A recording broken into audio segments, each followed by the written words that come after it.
A la doctora Correa.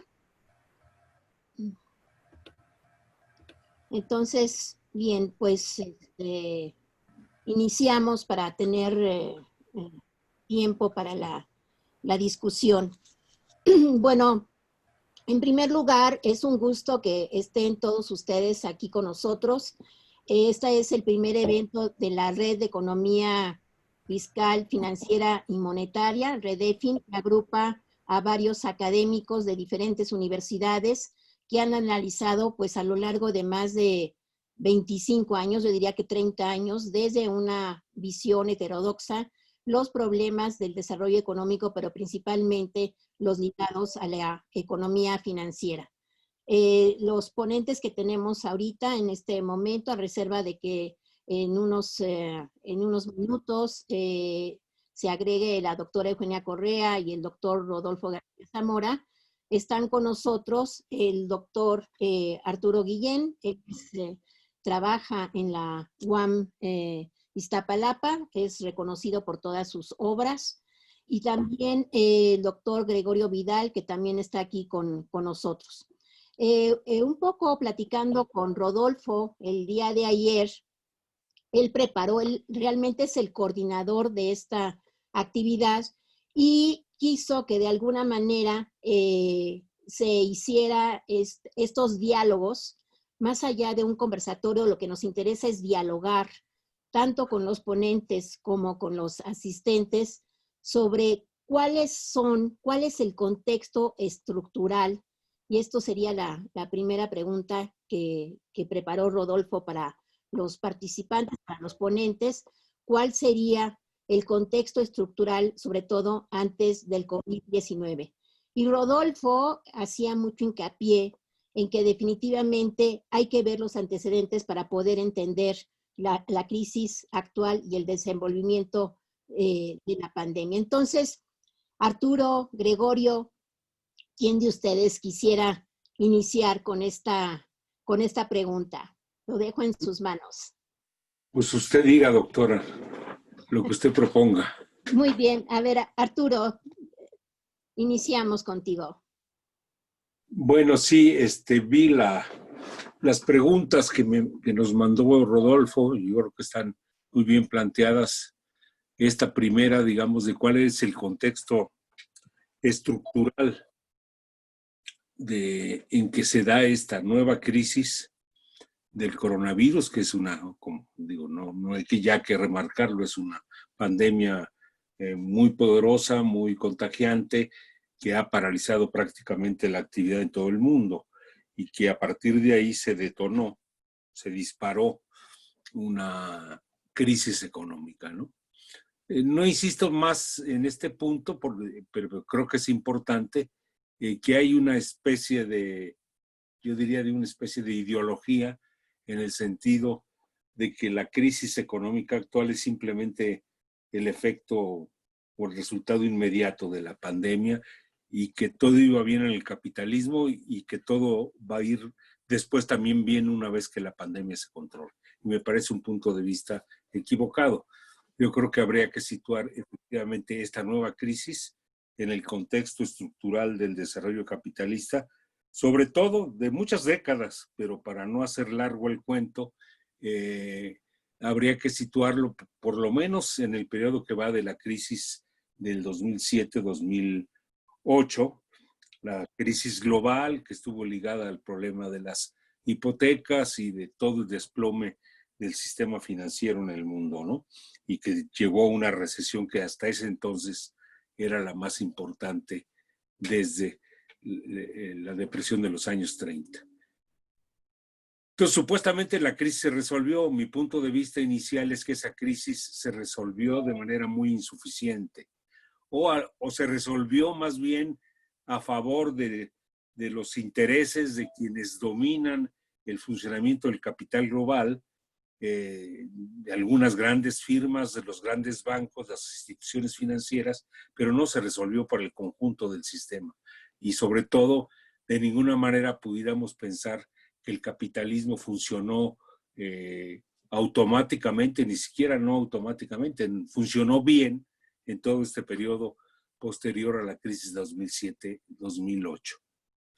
Efectivamente, como sabemos, hubo una recuperación cíclica a partir de 2009, pero esa recuperación cíclica ha sido una de las, si bien fue muy larga, porque prácticamente vino a interrumpirse con la crisis del COVID, fue una recuperación larga pero muy mediocre, ¿no?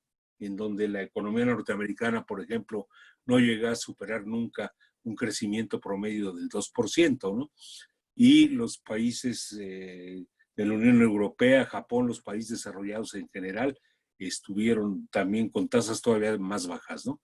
Entonces, esa es la cuestión. Primera cuestión sería plantear que el capitalismo, si bien salió de la crisis de 2007-2008 y salió fundamentalmente a partir de las medidas tomadas por los bancos centrales y por los gobiernos para inyectar liquidez al sistema y evitar una depresión, o sea, eso se logró, pero que de ninguna manera el capitalismo modificó ciertas tendencias de fondo, ¿no? Yo insistiría y ahí concretaría un poco este primer comentario de que hay varias de esas tendencias que me gustaría subrayar.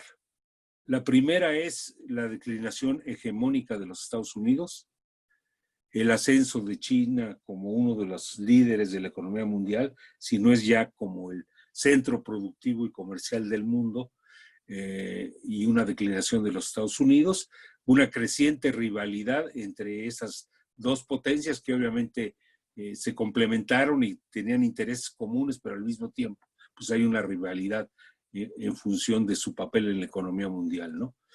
Que dio lugar a una serie de nuevas conformaciones geopolíticas, ¿no?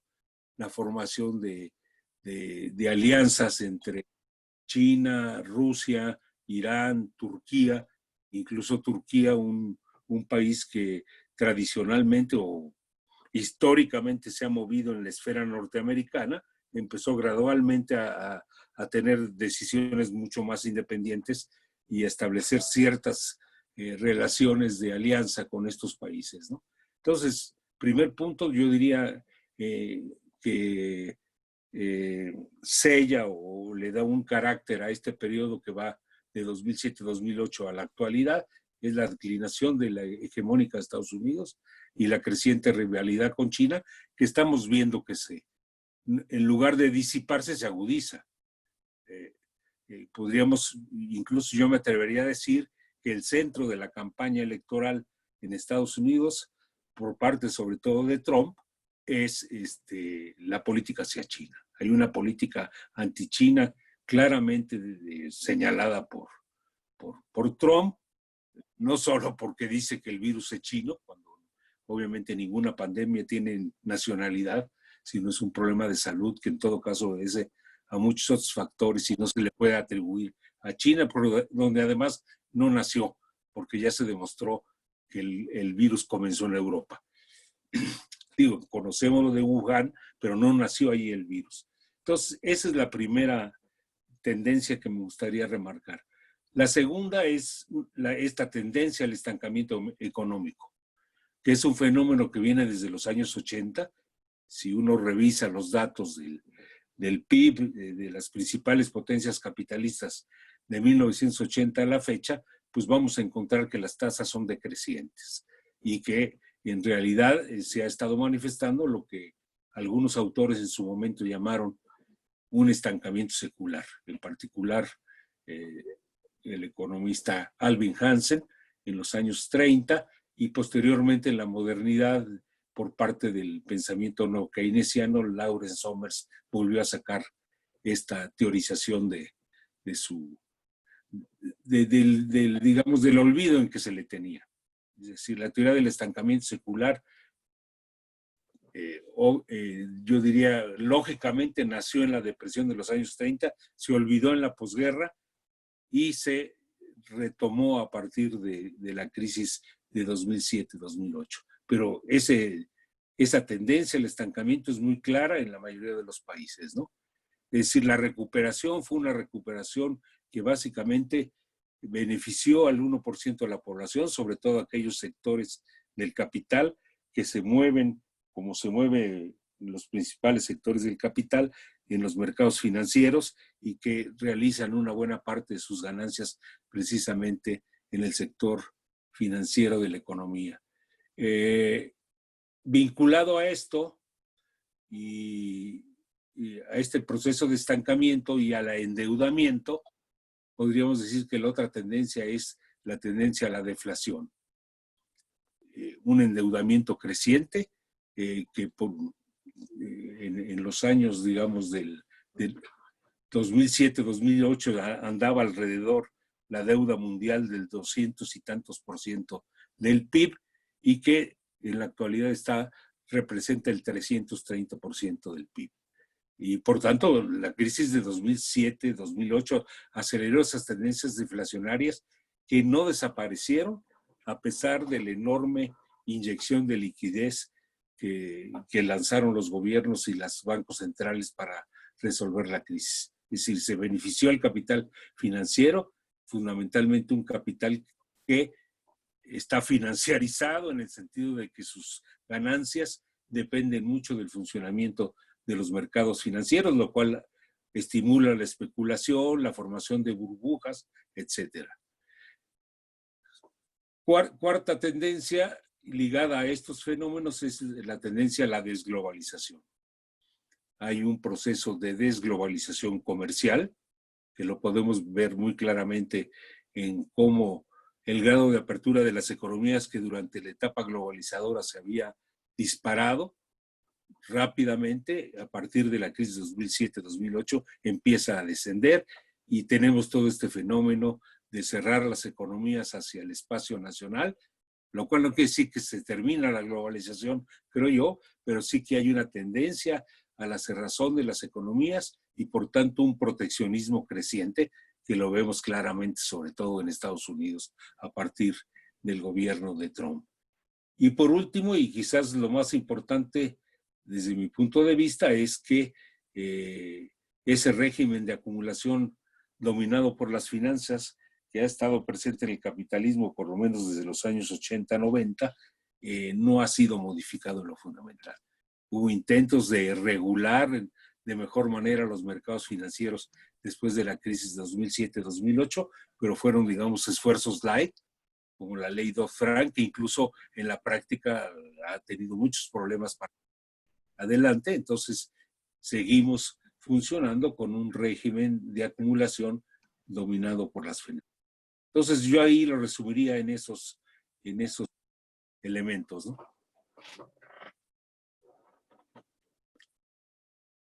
Los escucho.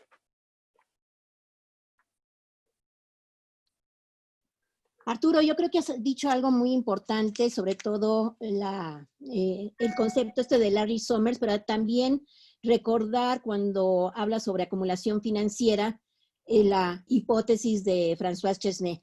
Yo le daría la palabra a Gregorio, doctor Gregorio Vidal, ya lo presenté hace rato, él es profesor de la Universidad Autónoma Metropolitana, de la Unidad Xochimilco, y bueno, si ustedes lo googlean, pues van a ver toda la obra del doctor Vidal, es un gran especialista en cuestiones financieras, y también les comento que ya tenemos cerca de 80 participantes, lo cual nos da mucho gusto, y estamos esperando también que se entre en algún momento el doctor Rodolfo García Zamora. Como les recordé al principio, él es el organizador de este primer diálogo de la Red de Economía Fiscal, Financiera y Monetaria, y también les comento que ya está con nosotros la doctora Eugenia Correa. Gregorio, pues, ¿cuál es tu opinión? ¿Cuál es el contexto estructural? ¿Cómo estás viendo esta situación? ¿Cuáles serían tus aportaciones para darnos luz sobre lo que estamos viviendo? Adelante, Gregorio.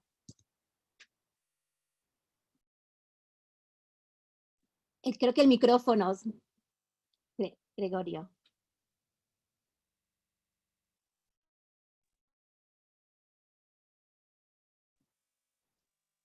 No se oye, no se oye. Doctor Gregorio, si puede checar ahí su conexión de su micrófono, porque parece que no tenemos la salida de su audio.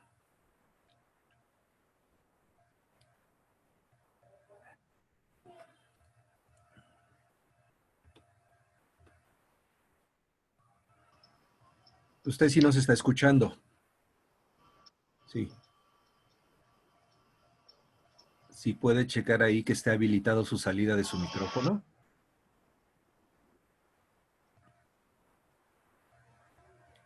Ahorita lo tiene en mute. Lo seguimos sin escuchar, doctor.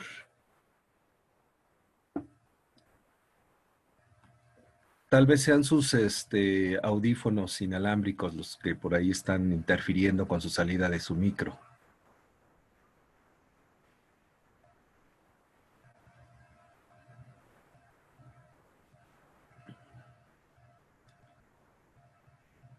Seguimos sin escucharlo, doctor. ¿Tiene alguien que lo pueda apoyar ahí? No.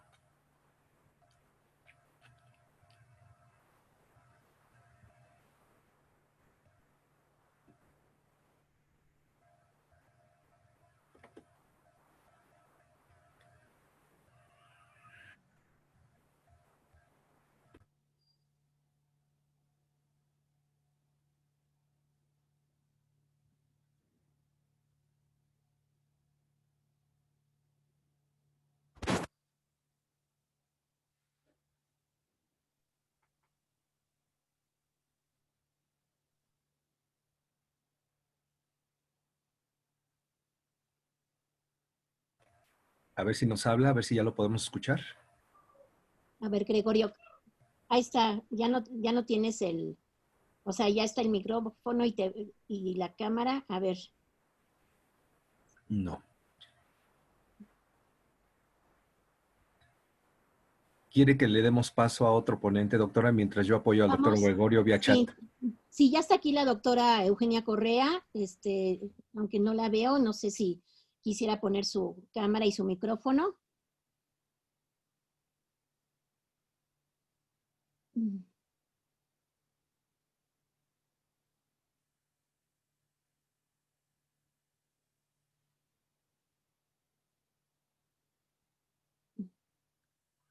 Doctora Eugenia, ¿sí puede desactivar su mute para que pueda empezar?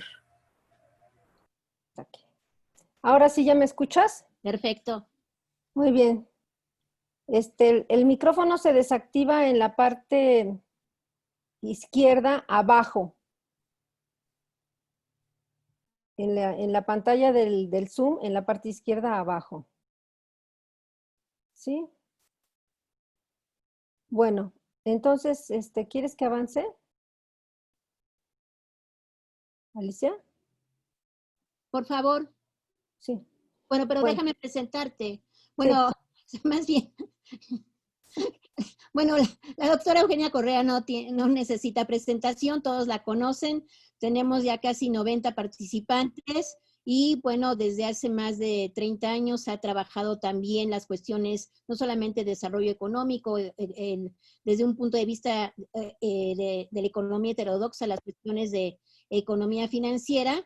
Y además, pues si ustedes la googlean, tiene muchas obras, es editora de una revista del Forum Economics y entonces pues tiene una gran trayectoria en estos temas, entonces pues, nos da mucho gusto que esté en estos diálogos, el primer diálogo de la Red de Economía Fiscal, Financiera y Monetaria. Adelante, Eugenia, y apago yo mi micrófono. Muy bien, bueno, yo siento haber llegado tarde y no escuché completamente toda la exposición de Arturo, pero la parte que escuché del doctor Guillén, pues por supuesto que estamos de acuerdo, muy de acuerdo. Ya hay que decirlo también que tenemos muchos años trabajando juntos, entonces hay muchos puntos en los que pues coincidimos, sí, de manera natural y además con un lenguaje común que nos ha ayudado mucho a seguir trabajando. A mí me gustaría enfatizar una cuestión, o sea, estamos en una crisis de lo que yo más que una crisis llamaría la crisis de una etapa del capitalismo, de esta etapa neoliberal que ya lleva casi 50 años y que ha mostrado su peor cara para la sobrevivencia de la humanidad, destruyendo a los seres humanos y al medio ambiente. Entonces, más me gustaría mucho enfatizar esta parte de que es una es una crisis pues de este neoliberalismo, de esta etapa neoliberal del capitalismo, que yo espero que podamos abandonar próximamente, porque en verdad que ha sido una de las etapas más negras de la historia del capital y del capitalismo, que las tiene muchas, ¿verdad? Pero esta es una de las historias más negras que nos está llevando no solamente a cambios estructurales y a una creciente desigualdad, sino a cuestionarnos incluso las posibilidades de continuidad de la vida. Y lo hemos podido ver en temas de economía feminista, que son muy recurrentes ahora, como es el tema de la reproducción social, el cuestionamiento a la mismísima reproducción social que todas las tendencias neoliberales de los últimos 40, 50 años han traído consigo. Entonces yo la conferencia la dividí así, entender esto como una crisis de una etapa del capitalismo, de la etapa neoliberal, que no necesariamente es una crisis que va a superar esta etapa, puede llevarla desde mi punto de vista, a más profundas contradicciones.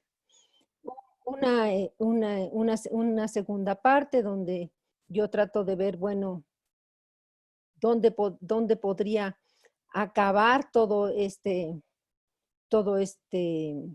cambio estructural, hacia dónde vamos y en todo caso qué podemos hacer, y algunas lecciones también para los economistas del siglo XXI, porque me parece que es importante ver también qué estamos haciendo los economistas, o por lo menos no solo el 1% más heterodoxo, sino también el 99% más que pretende explicar el capitalismo sin atinar siquiera a prever sus mayores crisis. Entonces, yo quisiera primero señalar, pues, en esta primera parte, que el neoliberalismo avanzó tanto en el norte como en el sur. No solamente avanzó como políticas neoliberales en el sur, sino que fue también adquiriendo fórmulas en el norte que le llevaron muy rápidamente a todo lo que se conoce como el outsourcing, a todo lo que se conoce como la destrucción institucional de las regulaciones protectoras del trabajo, ¿no? Y básicamente el neoliberalismo se hizo global con la financiarización y con las crisis financieras. El retroceso de cierta globalización, como lo está señalando el doctor Guillén, a partir de lo que serían los datos comerciales y luego proteccionismo, parece no ser contradictorio con estas nuevas formas, con esta financiarización que requiere justamente como necesidad indispensable para su reproducción la movilidad extrema de capitales financieros por todo el globo. Entonces es un proteccionismo y una recomposición de la globalización, pero soportada finalmente en una ampliación de la financiarización y de la movilidad del capital financiero. Entonces, ya el doctor Guillén habló mucho del tema bueno, no mucho, pero poquitito, pero suficiente, del estancamiento, de las tendencias al estancamiento y a la deflación, que son claras todavía más claras en los últimos años, con el descenso de los salarios y con el descenso mundial en general de la fuerza de trabajo y el crecimiento de la población disponible para trabajar, pero que ya no forma parte de las estadísticas de la fuerza de la PEA, ¿no? Y este neoliberalismo nacional y proteccionista que ha empezado a surgir pues en la cuna de los brazos de Trump y no es viable en las condiciones actuales de la financiarización y levanta muchas contradicciones entre ellas. Ahora bien, es cierto que la crisis ha golpeado y ha desarticulado muchas cadenas de valor, pero esa seguramente se restablecerán en una combinación con esta globalización financiera y este proteccionismo que puede ser nacional o incluso regional. Ahora bien, lo que parece ser que está pasando es que esta etapa neoliberal alcanzó otro límite más. No necesariamente su último límite, pero sí un límite más, que es, que es la crisis actual. Es una crisis sin duda disparada por el COVID-19, pero que ya tenía su fundamento pues en este gran estancamiento y deflación de los últimos años.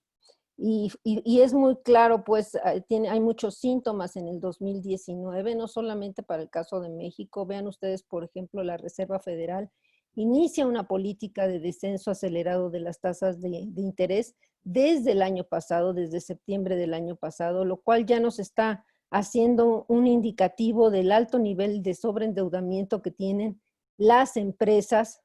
Y posteriormente justamente la primera medida que se toma por parte de la Reserva Federal y del Tesoro norteamericano es justamente antes de que termine del primer trimestre del año 2020, es justamente la ampliación de los recursos y de la liquidez de los bancos centrales para hacer frente a los problemas del sector financiero.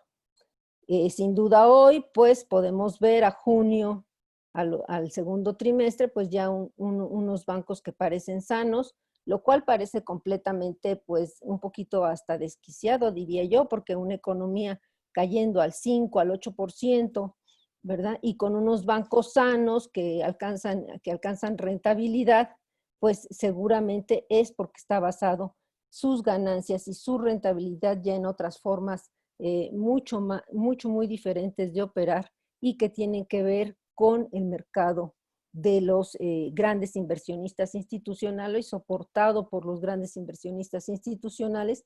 Muchos de estos bancos poseen sus propios inversionistas institucionales, estos grandes bancos, y por supuesto, eso nos está hablando del poderío que están adquiriendo estos inversionistas, como, para no ir más lejos, como BlackRock, pero también como Fidelity, como Vanguard, como muchos de estos que tuvieron, pues que los conocemos desde los años 90, porque tuvieron una muy importante participación, por ejemplo, en la crisis financiera mexicana del año de 1994. Entonces, el COVID en realidad es un gran disparador de la crisis, pero es una crisis muy particular, muy nueva y muy particular, que nos hace pensar que justamente podemos esperar una salida al neoliberalismo en crisis, que es la primera vez que de una manera muy evidente la economía se opone a la vida, ¿no? La economía se opone a un componente fundamental de la vida que es la salud, ¿no? Queda así pues en una compleja contradicción entre sobrevivir sobrevivir, pero sin poder sobrevivir por la economía completamente parada, o arriesgar la vida con los contagios del COVID. Y esto de una manera global, ni siquiera de una manera circunstancial o de un pequeño pueblito en Italia o de un pequeño o de solamente de China o de India, que ya sería muchísimo, ¿verdad? Pero sino de una manera global. La economía parece estar contradiciéndose con la salud. Y entonces ahí es donde nos cuestionamos, bueno, pero ¿qué clase de economía, qué economía nos ha sido posible construir a partir del neoliberalismo? Y por supuesto, ¿cuáles son las condiciones de salud de una población que ha vivido 50 años de neoliberalismo? ¿Sí? Entonces ahí hay mucho trabajo que hacer para caracterizar justamente no solamente la economía como economía neoliberal, sino la salud y el trabajo mismo en esta etapa neoliberal. Bueno, tiene otro componente particular también, que es que confronta a los individuos como individuos y sus propios intereses personales y la responsabilidad social que todos tenemos respecto de los contagios, respecto de la atención médica, respecto de la aceptación, pues, de la necesidad de significativos montos de gasto para enfrentar la emergencia COVID. Por otro lado, también tenemos la otra gran confrontación entre los gobiernos nacionales y las debilidades neoliberales en que han sido sometidos estos gobiernos neoliberales. Todas esas debilidades que han hecho que los gobiernos y la sociedad en general acepten el neoliberalismo como una religión en la que es imposible ampliar el gasto público, en la que es imposible ampliar el crédito público sin producir graves deterioros a la economía nacional. Toda esa aceptación de esa ideología neoliberal que ha debilitado sin duda a los gobiernos nacionales y que los ha colocado en unas condiciones de franco atraso respecto de lo que es posible hacer en una condición actual. Esto no es tan general porque hay muchos gobiernos en el mundo que sí han estado actuando en contra de estas, que fueron menos debilitados por la ideología neoliberal, pero que a su vez también ven al gasto público y al soporte del gasto público para la crisis como un momento temporal que va como un solo momento dentro de una trayectoria y que rápidamente va a poder ser revertido. La otra gran confrontación pues es entre esta incertidumbre en la producción que ya había mencionado el doctor Guillén y que nos lleva pues a esa deflación, contracción de la economía, de la inversión, pero a su vez a esa calma financiera. Parece que en los bancos no pasa nada, como ya decía yo, en los mercados de valores parece que todo no se refleja con la fuerza que tiene la recesión económica en esos mercados financieros. Y el otro finalmente, que yo ya se los dije, es esa confrontación entre las condiciones mínimas básicas de reproducción de la sociedad respecto del institucionalismo, del neoliberalismo y la incapacidad de reconstruir instituciones que el mismo neoliberalismo ha destruido, pero nuevas instituciones que realmente garanticen la reproducción de la vida. Entonces, ¿hacia dónde vamos? Pues Naciones Unidas más bien parece tener dos caminos básicos, pero seguramente muchos intermedios, ¿no?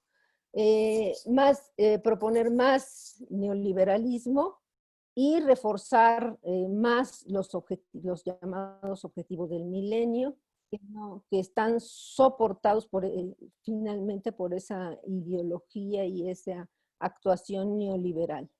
O realmente avanzar hacia proponer bases de cooperación internacional que permitan garantizar el trabajo para todos en todas partes del mundo, que insistiría, esta frase no es mía, es de Gerard de Bernis, de principios de los años 90. El otro camino propuesto, pues el del Fondo Monetario Internacional, y el del Banco Mundial, que ellos piensan que vamos a regresar a la normalidad, que va a haber una reestructuración de la deuda externa del sur, y en esa reestructuración de la deuda externa de los países del sur, pues seguramente una ampliación de la capacidad de ciertos capitales de encontrar nuevas fórmulas de resolver los problemas de rentabilidad que enfrenta enfrentan algunas de las mayores corporaciones. Y pues estaríamos lanzados directamente a una cuarta etapa, podría llamarse cuarta etapa, no sé si alguien prefiera llamarla quinta, pero yo diría cuarta etapa del consenso de Washington. Y podríamos encontrar también algunas respuestas nacionales, ¿no? que se han venido dando ya en la práctica, que es encontrar las fortalezas nacionales y, y reestructurar sus relaciones, sus relaciones con el resto del mundo, ¿sí? Y con una delicada pero precisa negociación con las principales fuerzas que dominan la economía mundial, para poder avanzar sobre una agenda nacional de resolución de los problemas, por supuesto, con crédito doméstico. O bien, otra respuesta nacional que parece que es la que más nos gusta luego a los mexicanos, que es el sometimiento a los proteccionismos, sometimiento a las fórmulas de la economía del miedo y de la incertidumbre, ¿no? Frente a todo esto, ¿qué podemos hacer? Bueno, entender que la más importante fuerza para salir de las crisis, y específicamente de la crisis de hoy, es el trabajo. ¿Sí? Si hay algo que caracteriza a las sociedades actualmente, es la enorme capacidad de trabajo que podemos invertir ampliamente para salir de la crisis. Y es urgente que así se haga, puesto que en realidad gran parte de la crisis ha consistido justamente en la dilapidación de esta capacidad de trabajo en todas sus formas. Y la destrucción masiva de esa capacidad de trabajo, que puede significar que una parte muy importante de lo que fuese la población económicamente activa, pues se convierta verdaderamente en una población económica inactiva, en población informal, en población de bajísima productividad y en actividades de sobrevivencia. Entonces, la propuesta que nosotros venimos haciendo, y junto con otros colegas, es el que entendamos que necesitamos una economía en el siglo XXI que garantice que al menos 4 de cada 10 empleos sea generado por el sector público. Por supuesto, no como empleador de última instancia, ni tampoco como ingreso básico ciudadano, sino como trabajo y salarios de acuerdo a las capacidades de acuerdo a las capacidades de trabajo y de capacitación de cada uno de los diferentes, de cada uno de los miembros de la sociedad. Entonces, para terminar, ya nada más quiero agregar: los economistas frente al siglo XXI, pues lamentablemente están perdidos, bueno, yo no me quiero incluir dentro de ellos, ¿verdad? Pero están básicamente perdidos. Piensan que es posible volver a la normalidad, ¿no? Porque pues es una solución fácil decir, ay, no, pues miren, para mañana se los garantizo, ya volvimos a la normalidad. Y luego, bueno, si no es mañana, pues los economistas no les importa seguir mintiendo, muchos de ellos, y bueno, dicen, bueno, no fue mañana, pero pasado seguro que sí, volvemos a la normalidad, ¿no? Después, pues se justifica la economía misma y ese pensamiento neoclásico que es tan incapaz de explicar la verdadera economía, diciendo que, bueno, pues es que esta crisis se produjo de un fenómeno externo a la economía que era imprevisible, pero que seguramente podremos superarlo en el corto plazo, ¿no? Y ahí hay las estrategias de la inmunidad de manada, o las estrategias de encontrar rápidamente una vacuna, etcétera, ¿sí? Y luego también piensan los economistas frente al siglo XXI que al ser un fenómeno externo, en cuanto se supere en el corto plazo, pues vamos a empezar una recuperación en V, con un restablecimiento de las cadenas productivas, con algunas variantes, por supuesto, debido a la guerra comercial entre China y los Estados Unidos, ¿no? Y nos ofrecen que como prueba de ello, ¿verdad?, de la certidumbre de que vamos a volver a esa normalidad en el corto plazo, pues es la calma en los mercados financieros, ¿no? Y es una prueba porque los mercados financieros siempre están viendo a futuro, es una prueba de que estamos ya previendo rápidamente una recuperación. Nosotros pensamos que esto no es tal, que no hay la recuperación en B, por mucho incluso que los gobiernos estén gastando, si no tienen una política de gasto realmente que incorpore masivamente a la población al empleo, al trabajo, las políticas de gasto simplemente como gasto asistencialista o simplemente como gasto de compensatorio de corto plazo, van a ser completamente insuficientes para restablecer las economías si no contamos con el trabajo de cada uno de los ciudadanos que conforman el mundo. Y contar con este trabajo, pues significa detener inmediatamente la destrucción de las capacidades productivas, detener la desorganización que está imperando ya en el mercado laboral y en la ocupación, ampliar el trabajo. Ampliar el trabajo significa fortalecer nuevamente los vínculos humanos que en el trabajo mismo se dan, y es necesario considerar pues a toda esa fuerza de trabajo que en otras condiciones no va a volver nunca a producir o a trabajar con altos niveles de rendimiento. O sea, quisiera que tomen ustedes en cuenta, por ejemplo, en el caso de México, nada más para dar un dato rapidito, México, la edad promedio de la población económicamente activa es de 38, Hola. es la media de 38 años. Al ser de 38 años quiere decir que hay pues un buen número de personas bastante mayores, por arriba de los 40, 45, qué sé yo, que seguramente no van a regresar en las mismas condiciones al mercado laboral. Y todo eso significa pues una pérdida enorme en las posibilidades realmente de reconstrucción de la economía y puede agudizar sin duda salidas. Si no nos preocupamos por el empleo, si no nos preocupamos por el trabajo, va a agudizar salidas neoliberales pues con mucha mayor violencia social e incluso pues violencia armada. Quisiera ahí dejarlo, también seguramente va a haber muchas preguntas y cosas que comentar. Gracias.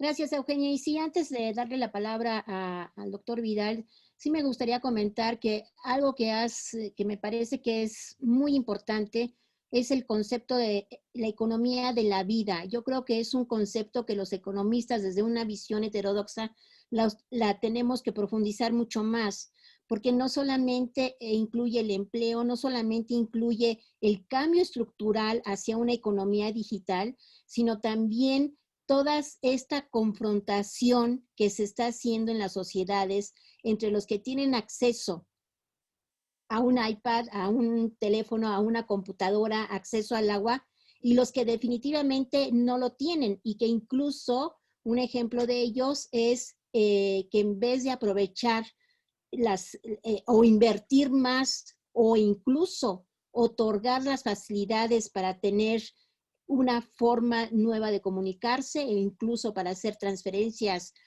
financieras, etcétera, a través de incluso de recibir la educación a través de un aparato digital, estamos regresando a proyectos de hace 30 años, como es regresar a darle educación a través de televisiones y demás. Pero algo que me uno a ello es que definitivamente esta crisis es parte de una crisis estructural que ya viene de años atrás, y que además casualmente es muy interesante ver cómo se ha inyectado tanto dinero a la economía que incluso el Dow Jones, que bajó de 28 a 18, ahora nuevamente está en 26, pero que definitivamente este endeudamiento masivo que ya traíamos desde antes, más la ampliación del déficit, pues nos va a necesitar incluso para los gobiernos un nuevo consenso de Washington, lo cual implica una disminución del gasto social y sobre todo del gasto público que ya veníamos y que también lo comentó el doctor Arturo Guillén. Pues le damos la palabra a Gregorio, yo ya lo había presentado, y bueno, pues adelante Gregorio, si quieres prender tu micrófono y la pantalla, o a ver, yo voy a apagar mi micrófono por lo pronto. Gregorio, adelante. Hola, ¿me escuchan? Perfecto. Bueno,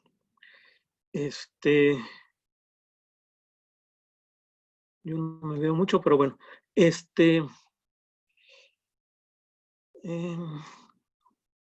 yo comenzaría, después de este ajetreado pleito que traigo con la tecnología, recordando que soy de la UAM Iztapalapa, porque me presentaste como de la UAM Xochimilco, Alicia. No se vayan a enojar. Perdón. No te apures, no se vayan a enojar. Por ahí, las susceptibilidades hoy están acentuadas. Exacerbadas. En fin, sí, eso mismo. Bueno, digamos, la reflexión a la que nos están llamando es una suerte de imaginar qué va a pasar después de que termine el COVID. Esa es, digamos, la pregunta que da origen pues, a esta plática. Yo creo que en general hablar del futuro siempre es un elemento incierto, pero aquí la incertidumbre es mucho mayor. Yo comenzaría por decir que a estas alturas no tenemos elementos para poder señalar en qué momento es que el COVID va a terminar. O mejor dicho, tenemos que efectivamente controlarlo y resolver la enfermedad. Entonces, este es un escenario altamente incierto. Lo que está claro es que se trata de encontrar una solución que, como nunca antes en la historia de muchas décadas, va a involucrar atender al conjunto de la población. O sea, lo que esta enfermedad nos está demostrando es que si queda un pequeño grupo contagiado en alguno de los países, en la medida en que en el resto del mundo sigan habiendo personas no contagiadas, pues el contagio es posible. Y por consiguiente tenemos que encontrar un mecanismo para atender la enfermedad, si nunca mejor dicho, globalmente. O sea, la globalización tiene ante sí un desafío en materia de salud para demostrar hasta dónde realmente es global. Hasta la fecha nos está demostrando que esto no es así. De hecho, el camino para construir la vacuna es un hermoso camino de competencia en donde uno busca avanzar, el otro busca ser el primero que dé el paso y uno firma contratos aquí, otro firma contratos en otro lado, e incluso los propios gobiernos contribuyen a esto, firmando contratos con uno, firmando contratos con otro, y nadie se le ha ocurrido convocar a una gran reunión en donde se sumen todos los esfuerzos, se informen todos los avances y se diga de lo que se trata es de que tengamos a la brevedad la vacuna. ¿Sí? Digamos, para decirlo en una frase, se está encarando el problema de encontrar la vacuna a partir del criterio de que el mercado resuelve todo, ¿sí? Y el neoliberalismo nos seguirá haciendo libres. Y nos tiene confinados, ¿sí? Porque es el que nos tiene confinados, como se ha dicho anteriormente. Entonces, yo creo que ese es un elemento que tenemos que colocar en la mesa porque ya nos ayuda a imaginar cuál es el futuro. O sea, lo que tenemos hasta este momento, sí me siguen viendo, ¿verdad? Lo que tenemos hasta este momento es una situación en la que se está procediendo, incluso para enfrentar la enfermedad, a partir de las formas de organización económicas y social preexistentes. Y el ejemplo mayor de este procedimiento es la manera en que se está atacando el asunto de generar el único medio que va a permitir controlar el COVID-19, que es una vacuna. Ese es un primer elemento. Uno segundo que yo colocaría en la mesa es de que efectivamente estamos ante un mundo que tiene dos pistas. Una, ya se ha insistido esto por Arturo Guillén y Eugenia Correa, una es la de los mercados financieros, en donde pues hay una situación, parece de normalidad, digamos, de normalidad que asusta. Alicia mencionaba la recuperación del Dow. Lo más notable aquí es el comportamiento del Nasdaq. Es un comportamiento que nunca ha tenido históricamente. Yo simplemente para recordarles a todos, cuando se produce la caída de los .com, el Nasdaq andaba en los 5,000 puntos. Ahorita está pronto a llegar a los 11,000 puntos.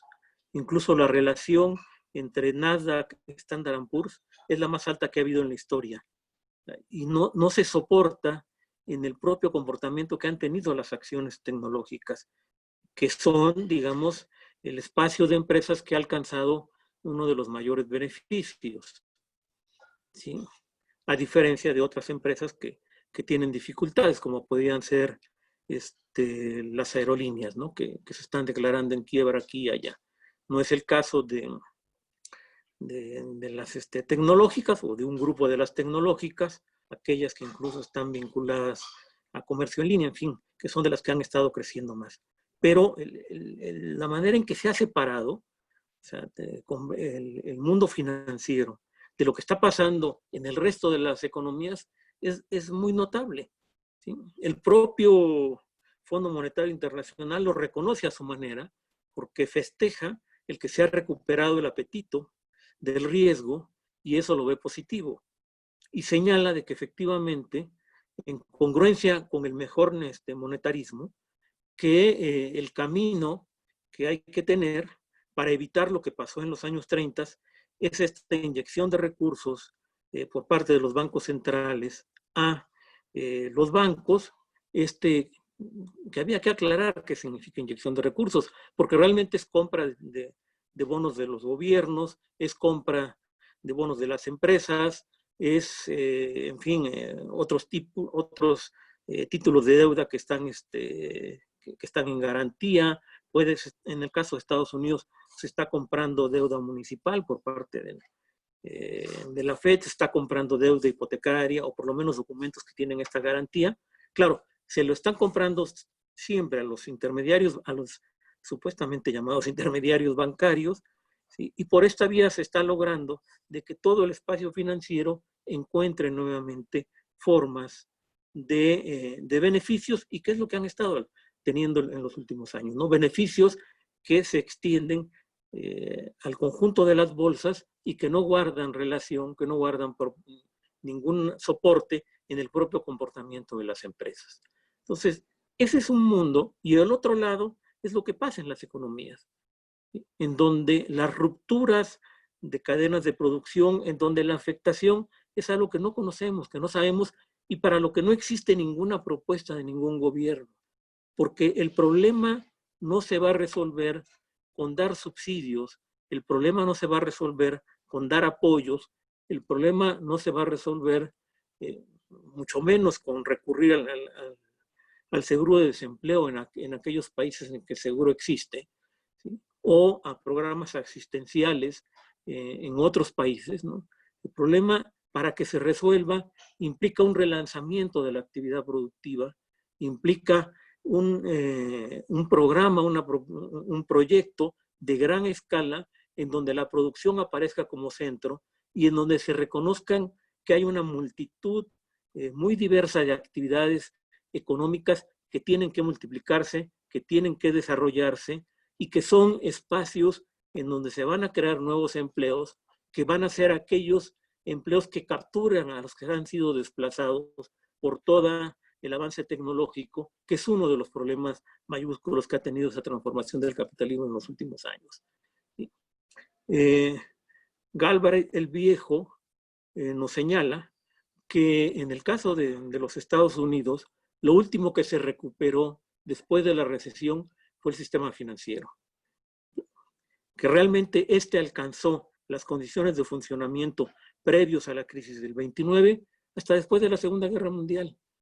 Y que eso no impidió que la economía estadounidense mostrara una enorme fortaleza a lo largo de todos los años de la guerra y saliera con todas sus capacidades plenamente restablecidas en la segunda mitad de los años 40, a partir de un conjunto de programas gubernamentales que lo que pusieron énfasis, que lo que colocaron en el centro fue la creación de actividades productivas, la multiplicación de ocupaciones dignas, la generación de múltiples articulaciones en la economía estadounidense a partir de la producción, y que ese fue el elemento que permitió dotar de fortaleza a esa economía y resolver la crisis. Eso es lo que necesitamos hoy, y eso es lo que no tenemos, y eso no se imagina, yo no lo observo en ningún país, en ningún gobierno, nadie lo está planteando, y me parece que incluso nosotros no lo estamos planteando con la suficiente fuerza y con la suficiente determinación.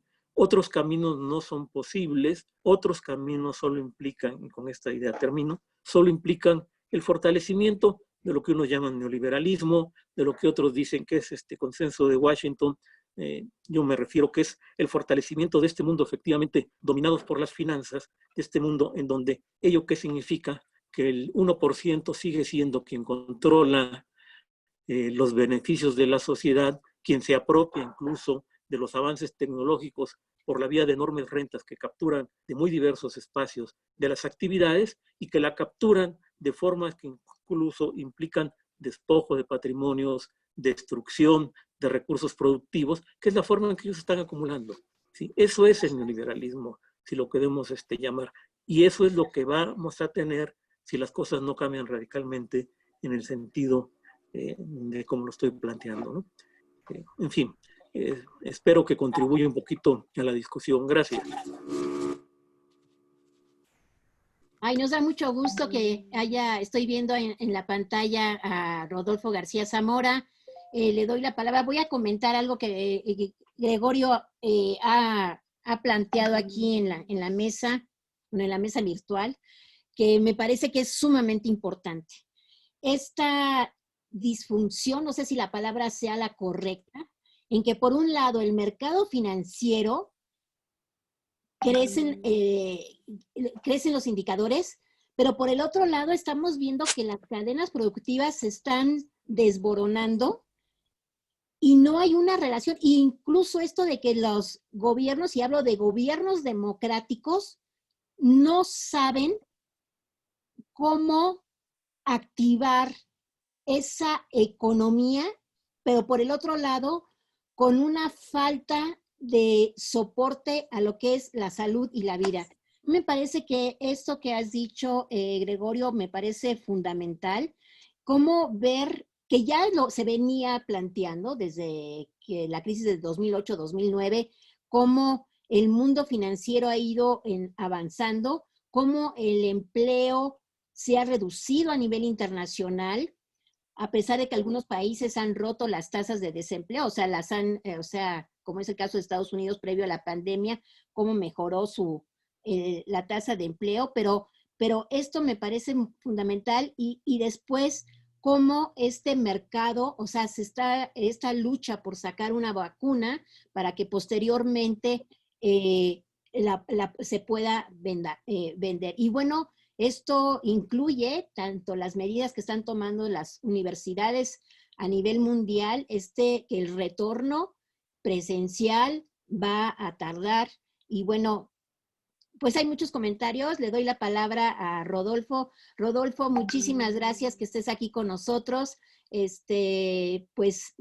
Vuelvo a comentar, Rodolfo ha sido el organizador de del primer diálogo, de este diálogo de la Red de Economía Fiscal, Financiera y Monetaria.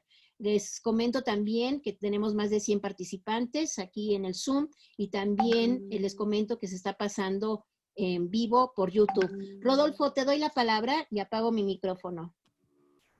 Buenas tardes a todos. La motivación de este conversatorio es hacer una reflexión colectiva frente a la crisis económica más profunda en 100 años, que está afectando radicalmente a todo el mundo, a todos los países y a toda nuestra vida cotidiana. En un contexto donde se plantean dos explicaciones de esta crisis: la explicación del pensamiento convencional, que nos dice que el virus vino a alterar la normalidad de una economía que funcionaba aparentemente bien, y el planteamiento de la economía progresista, la economía heterodoxa, que plantea que el virus vino a profundizar no solamente la crisis económica, la crisis social, la crisis ambiental, la crisis de la institucionalidad y la crisis de la gobernabilidad en el mundo.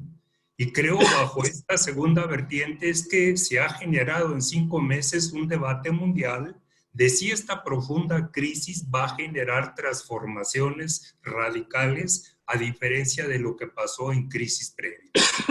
Yo quiero hacer 2, 3 señalamientos del contexto previo a la crisis del COVID, de los impactos del COVID, y tratar de aportar un esquema de escenarios posibles de lo que va a salir finalmente en los próximos años. El primer planteamiento, que nos acordemos todos que las crisis económicas son consustanciales al capitalismo, que teníamos la crisis de los años 80 del siglo XIX, la crisis del 29-33, la crisis de los años 70, la crisis del 2000, 2007, 2000. Y en todas las crisis el sistema ha tenido la capacidad, mediante la mayor explotación de la fuerza de trabajo, la depredación del medio ambiente, la innovación, la ciencia y la tecnología, y la utilización del Estado para salir adelante a nuevas etapas de acumulación y desarrollo capitalista.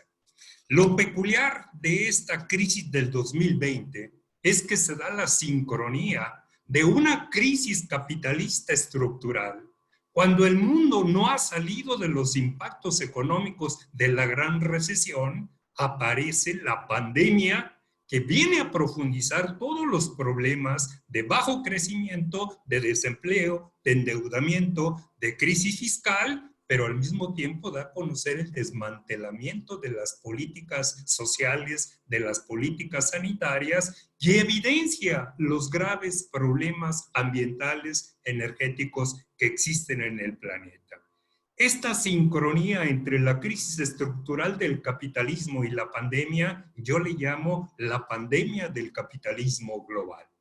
Y es en este escenario en que nuevamente se plantea, como en crisis anteriores, que el sistema en los sectores más dinámicos está buscando transferir los impactos de la crisis al mundo del trabajo, a la naturaleza con mayor explotación y al Estado.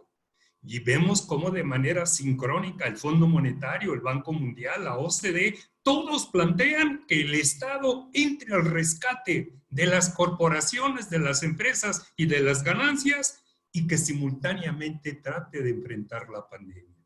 Y coincido totalmente que el mundo se enfrenta a una disyuntiva inédita: salvar vidas, salvar ganancias, salvar la planta productiva o salvar el empleo.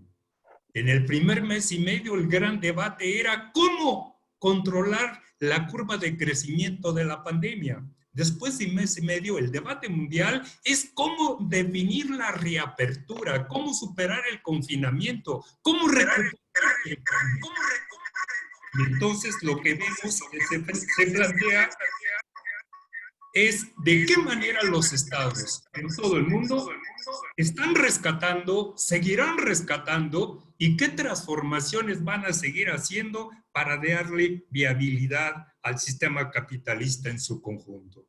Y esto nos lleva a la obligación de estar analizando cotidianamente cómo se están refuncionalizando las relaciones entre sociedad, entre Estado y mercado.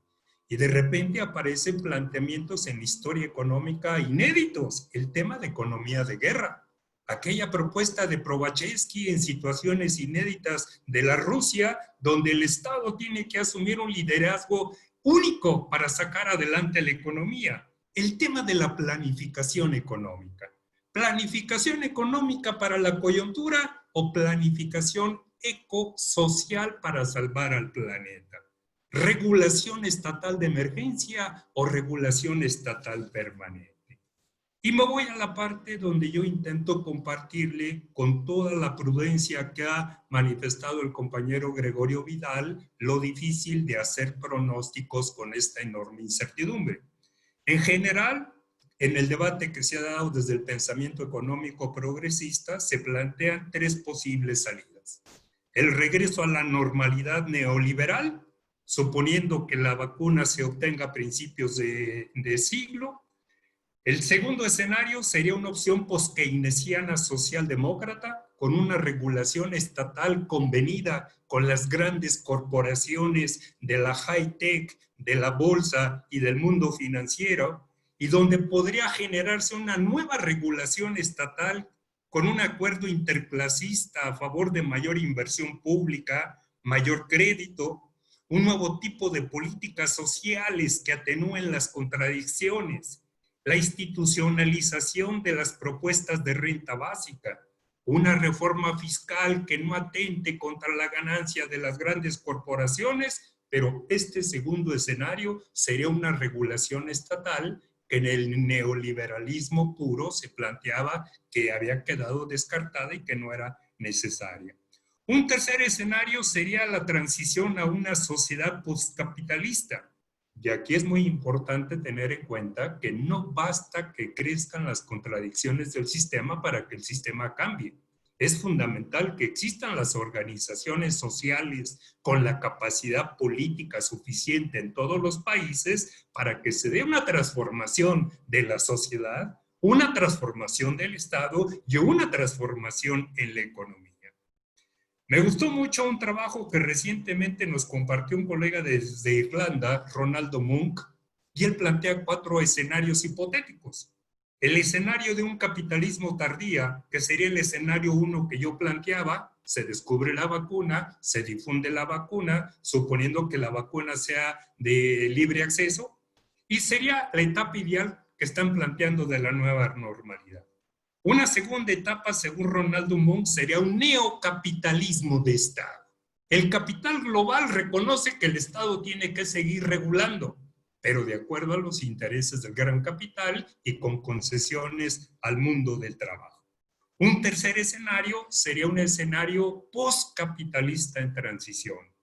Y un cuarto escenario sería el escenario neoliberal de la sociedad del shock de Naomi Klein, llevado al extremo, donde este capital, en una revancha por las ganancias perdidas, se promueva un crecimiento salvaje que no le importa el mundo del trabajo, no le importa el control financiero, no le importe el salvamento del planeta. En este sentido, dada la debilidad que en general se ve, cómo la pandemia vino a desmovilizar enormes movimientos sociales prácticamente en todos los continentes, el confinamiento vino a mutilar la capacidad de lucha que se veía en Chile, que se veía en Hong Kong, que se veía en Medio Oriente, que se veía en Brasil, que se veía en diferentes lugares. Lo que estamos viendo es que se está planteando casi un escenario entre la política post-keynesiana de coyuntura y la opción 1 del regreso neoliberal. En general, colegas que participan en diferentes publicaciones, diferentes revistas y redes, a pesar de la profundidad de la crisis, no ven cerca que existan condiciones para avanzar hacia una transición postcapitalista. Y lo que sí estamos viendo, como en el contexto de la doble pandemia del capitalismo global, los sectores más dinámicos como el Big Data, Big Pharma, Big Agrobusiness y la industria militar, al igual que la bolsa, ya están reestructurando y están relanzando sus nuevos canales de acumulación de capital. Y el Estado tiene que estar coadyuvando a este relanzamiento de revancha del capital, simultáneamente intentando hacer frente a los impactos de la pandemia, al desmantelamiento del empleo, al desmantelamiento de la planta productiva. Termino compartiendo una iniciativa que se ha venido construyendo desde el Cono Sur con cerca de 300 investigadores sociales, promovida inicialmente por Maristela Svampa y Enrique Viale, y que es una propuesta que trata de ubicarse entre la salida 2 post-keynesiana y una transición a una sociedad post-capitalista. Algunos activistas de izquierda dirían que esta es una propuesta socialdemócrata, pero creo que la pandemia nos está planteando que hay distopías terribles de la militarización del mundo, y lo que se están planteando utopías que sean factibles, que sean realizables. Y este gran pacto ecosocial y económico plantea 5 propuestas. La primera es un ingreso básico universal que se institucionalice a nivel planetario. 2, una reforma tributaria progresista que permita que el Estado permanentemente cumpla con sus funciones de promotor del desarrollo y del bienestar. 3, la reestructuración de las deudas, que hoy nuevamente el mundo está envirulado, contaminado por los virus de la deuda y la especulación. 4, la institucionalización del sistema nacional de cuidados en todos los países, que es un nuevo continente que la pandemia ha venido a evidenciar. Y el 5, la transición socioecológica fundamental. Así como se ha planteado que la doble pandemia vino a evidenciar los retos de la economía de la vida, creo que la doble pandemia también vino a plantear que cada vez más el planeta se enfrenta a límites ambientales, a límites energéticos, que si no hay una gobernabilidad planetaria que rebase el tema de la especulación, nuestro planeta y la humanidad tienen los días contados. Y el reto es cómo se puede utilizar esta plataforma que parece reformista, parece limitada, como una plataforma mínima donde las fuerzas progresistas, por lo menos de América Latina, podemos trabajar y podemos promoverla en todos los países a partir de nuestras propias condiciones.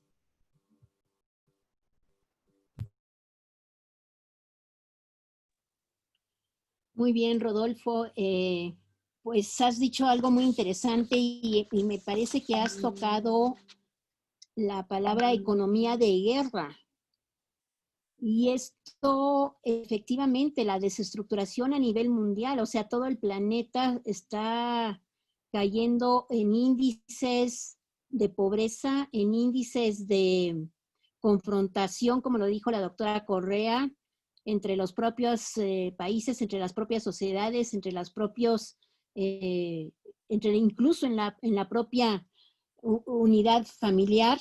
Pero hay algo que has comentado de los últimos 5 puntos que dijiste y que me parece sumamente importante, es que dentro de las políticas que están siguiendo nuestros países, y casi la mayoría siguen con las políticas de austeridad, porque supuestamente no hay dinero, y lo que nosotros estamos viendo y que hemos dicho a lo largo de más de 3 décadas, es esta exportación de capitales como fue en la década de los 80s, la década perdida de América Latina, donde ganaron los bancos comerciales de los principales países, Estados Unidos, Francia, Alemania, Japón, ¿verdad? Y después vinieron los inversionistas institucionales, y nosotros seguimos pagando ese servicio de la deuda, que es como la novela de García Márquez, ¿verdad? La deuda de Heréntida, creo que se llamaba así, la novela. E incluso vemos la reestructuración de la deuda en estos días de un país que incluso está con los mismos indicadores muy, muy semejantes a los que tiene México. México quizás no aparece como con problemas de endeudamiento, pero por el otro lado, estamos casi igual que Argentina, a un paso de caer igual que Argentina, donde se están cerrando los comercios, o sea, y donde está saliendo bastante gente, ¿no? Entonces, pues, esto que tú has dicho también, el ingreso básico ha creado también mucha polémica, la reforma tributaria también, que eso implicaría también una reestructuración de la deuda, y esto del medio ambiente. Entonces, hay varias preguntas,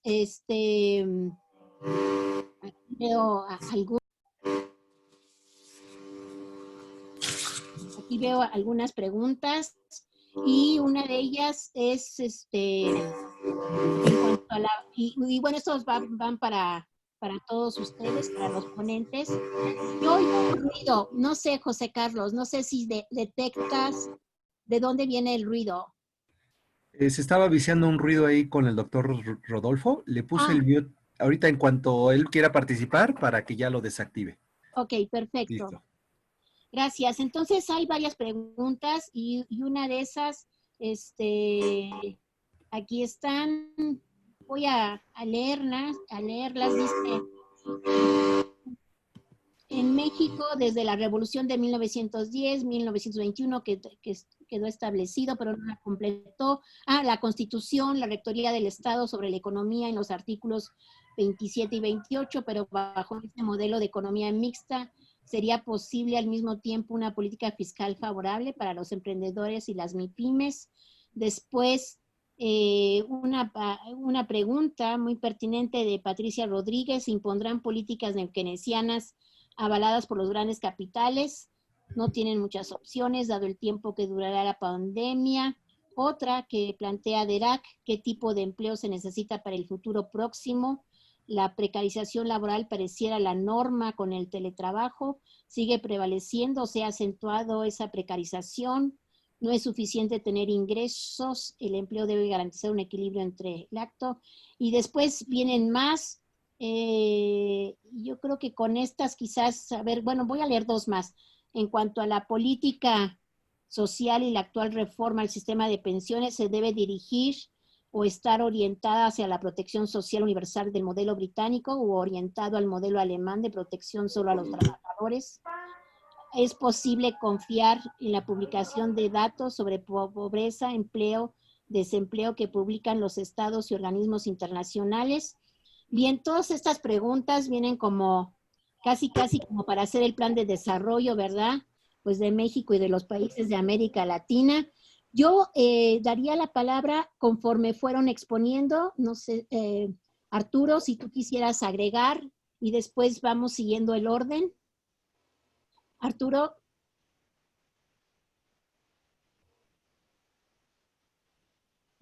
¿Ya me escuchan? Perfecto. Muy bien. Bueno, pues más bien algunos comentarios, porque las preguntas un poco desbordan la temática que hemos estado queriendo discutir, ¿no? Y me parece importante dar mi punto de vista sobre algunos comentarios que han hecho otros colegas, ¿no? La primera cuestión, algo que decía Eugenia, tiene toda la razón. La crisis revela una crisis del neoliberalismo, sin duda. Pero aquí en lo que yo quisiera comentar es que hay que entender el neoliberalismo no solamente como un conjunto de políticas económicas que se han establecido en este periodo, digamos, de dominio del capital monopolista financiero, sino que es fundamentalmente por lo mismo, dado que los principales beneficiarios son el famoso 1% de la población, y ese 1% tiene que ver con el funcionamiento del gran capital financiero, que como lo aclaran diversos autores, no es solamente la financiarización, no es solamente el dominio de los bancos, como existen en algunos enfoques post-keynesianos.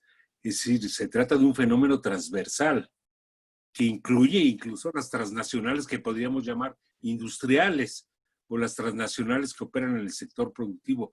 Todo el capital monopolista financiero, todo el capital concentrado, tiene un funcionamiento financiarizado, ¿no? No es una prerrogativa claro, los bancos y las instituciones financieras y la banca en la sombra y todo eso que hemos discutido a lo largo de los años tienen un papel central en este proceso, pero eso no excluye a las transnacionales, por ejemplo, las tesorerías del supuestamente capitales que operan en la esfera industrial, las automotrices, cualquiera, las de la nueva economía y demás, ¿no? Entonces sí hay un fin del neoliberalismo en términos de los límites que señalan estas crisis, que no es nuevo. O sea, recordemos que en 1994-95, cuando hubo la crisis del tequila, la famosa crisis mexicana, varios autores, empezando por Krugman, señalaron que era la primera crisis de la globalización neoliberal. Y de ahí vinieron las demás crisis recurrentes, Asia y la crisis del Nasdaq. Entonces el neoliberalismo ha estado señalando sus límites desde hace décadas. Y no significa su fin. ¿Por qué? Porque, y es lo que yo quisiera enfatizar, el neoliberalismo es una estructura de poder. Y esa estructura de poder se mantiene intacta. Y entonces, por tanto, y lo decía también Rodolfo, no podemos ver cambios si no es desde una perspectiva política. Y no existen en el mundo, creo yo, condiciones actualmente para pensar en cambios muy radicales. Entonces, en ese sentido, vamos a ver la reproducción del neoliberalismo bajo nuevas formas, creo yo, tal vez aceptando algunas reformas de tipo social, reforzando el sector de salud, estableciendo algunas políticas sociales, pero en su esencia ese sistema no va a cambiar porque mantienen el poder. En Estados Unidos no solo el problema es Trump, el problema es que si viene Biden no va a cambiar absolutamente nada en el fondo. Es decir, el esquema de reproducción, el régimen de acumulación se va a mantener en lo esencial. No hay ningún cambio de fondo, ni en la política económica, ni en la política imperial. Es decir, la política imperialista de los Estados Unidos y sus intentos de preservar hegemonía van a seguir con Trump o con Biden. Y en Europa es lo mismo, fuera de los gobiernos de alianza de izquierdas, como es el del Partido Socialista Español con Podemos en España, o la alianza entre los comunistas y los socialistas en Portugal, que ha permitido introducir algunas reformas sociales, pero no hay tampoco un cambio de fondo. El neoliberalismo sigue igual. E incluso en gobiernos como los nuestros, que están obviamente realizando cambios importantes en muchos aspectos del funcionamiento de la sociedad mexicana, pero que no han roto con la esencia de la globalización neoliberal, ¿no? Es decir, porque entre otras cosas, y es el caso nuestro por desgracia, nos movemos en la globalización financiera. Y la globalización financiera, para funcionar, eso que decía Eugenia, la globalización financiera sigue como antes. Ahí no hay desglobalización y necesita de la globalización. Pero esa globalización reclama políticas convencionales, conservadoras, en términos de políticas cambiarias, monetarias y fiscales. Eso no cambia y no ha cambiado con López Obrador. Y dudo que estemos en la capacidad de modificarlo si no hay un cambio importante en la correlación política de fuerzas, ¿no? Entonces, ese es un punto. El otro que citaba ahorita Rodolfo, creo que es muy importante. O sea, pandemia y colapso ambiental, obviamente hay una relación. Y eso lo están planteando científicos. Por ejemplo, el doctor Molina y otras personalidades científicas mexicanas han señalado que hay una relación entre esta pandemia y otras pandemias con el colapso ambiental y con la pérdida de la biodiversidad, con la destrucción de los ecosistemas. Y eso, pues obviamente tiene que ser un problema central de las políticas en los próximos años, ¿no? Porque si no es el COVID, a lo mejor va a ser otra pandemia que va a ser tan destructiva o igual o peor, no sabemos, no tenemos bola de cristal, pero que va a influir en el funcionamiento del sistema. Gregorio comentaba, y quisiera así insistir en ese punto, y Alicia también en su intervención lo planteó. No sé si me sigo escuchando porque se me borró la imagen de Alicia. ¿Se escucha? Bueno. Sí, doctor, lo escuchamos. Sí, Sí, se escucha. Perdón. Lo que tiene que ver con esa contradicción aparente que vivimos en el momento actual. Economías que se desploman, basta ver los datos del primer trimestre, 30 y tantos % de caída del PIB en Estados Unidos, 15% de caída del PIB en la zona del euro, 14% en la Unión Europea y países en particular, España 22%, Francia 19%, Italia 17%. Obviamente esto a lo mejor va mejorando si se va controlando la pandemia, cosa que no sabemos. Como decía Gregorio, es una situación muy incierta, pero pensemos que eso va a mejorar un poco con el regreso al trabajo, pero de todos modos va a ser una recesión de la cual no tenemos memoria, y por otro lado unas bolsas que se inflan. Solamente hay unas precisiones que yo creo que conviene tener claro. Es más bien la bolsa norteamericana, en donde el sector de alta tecnología es fundamental, el que ha logrado una recuperación importante después del crack de marzo, ¿no? Es decir, efectivamente la bolsa más inflada en este momento es la bolsa de Nueva York. No se da el mismo fenómeno ni en Japón, ni en Asia, ni en Europa. Sí ha habido cierta recuperación, pero es una recuperación mucho menos fuerte que la que se ha dado en Estados Unidos. Ese es un punto. Hay un comportamiento desigual de las mismas bolsas de valores. Y dos, no todos los mercados financieros están bollantes. Es decir, en cierta forma la especulación financiera se está concentrando en las bolsas, en los instrumentos de riesgo, como ya también decían los compañeros que me antecedieron, ¿no? No hay otros mercados ahorita en donde se esté valorizando el capital en la forma en que se está valorizando en las bolsas.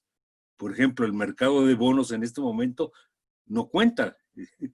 Es un mercado que está abandonado en términos de que no hay un interés de los inversionistas de ir al mercado de bonos, ¿no? En realidad son solo las bolsas y como prueba de la incertidumbre, el crecimiento del mercado del oro, ¿no? El precio del oro se ha disparado, como se disparó en los años 60, cuando hubo la crisis de Bretton Woods. Es decir, y eso nos debiera llevar a pensar que puede haber también sacudidas de tipo de cambio, cambiarias. Es decir, no podemos descartar que ese fenómeno de irse hacia el oro como espacio de reserva no alcance a otras monedas, incluyendo al dólar, porque ahora estamos viendo cómo sí empieza un cierto proceso de devaluación del dólar, que en un contexto de recuperación de hegemonía, pues puede ser peligroso para la misma economía norteamericana, ¿no? Arturo, te interrumpo, está muy apasionante. La plataforma está nos quedan 25 minutos todavía, y me gustaría que los demás ponentes también siguieran. Está muy apasionante. Yo creo que vamos a tener que pensar que habrá una próxima. Por supuesto, sí. Un próximo ahí diálogo. Lo dejo, tenía otros comentarios, pero ahí lo dejo. Sobre las pandemias. Le doy la palabra a la doctora Correa, por favor. Doctora, si puede abrir su micrófono. Sí, ya estoy aquí. Bueno, sí, yo creo que es importante lo que nos están preguntando, aunque sí necesitamos hacer muchos más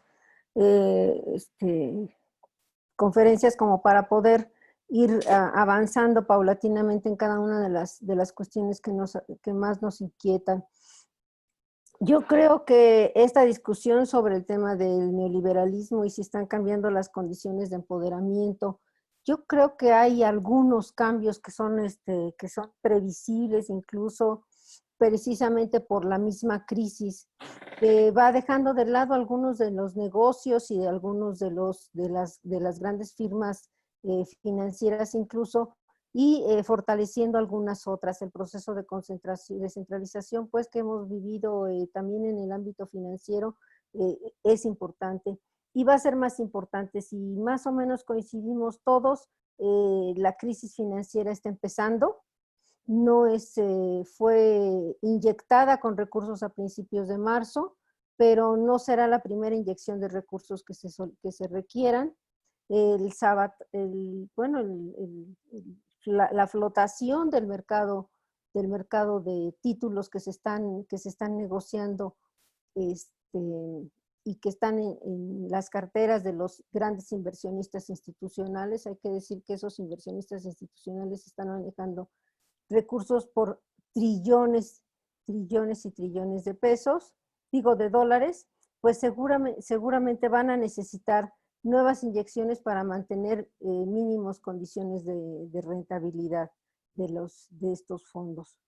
Entonces, si lo consideramos así, la crisis financiera, yo diría, está empezando y no necesariamente puede llevar a un buen fin el nivel de empoderamiento que este cúmulo de capitales han tenido en los últimos años, especialmente porque no hay la tal recuperación ni de la inversión, ni del empleo, ¿no?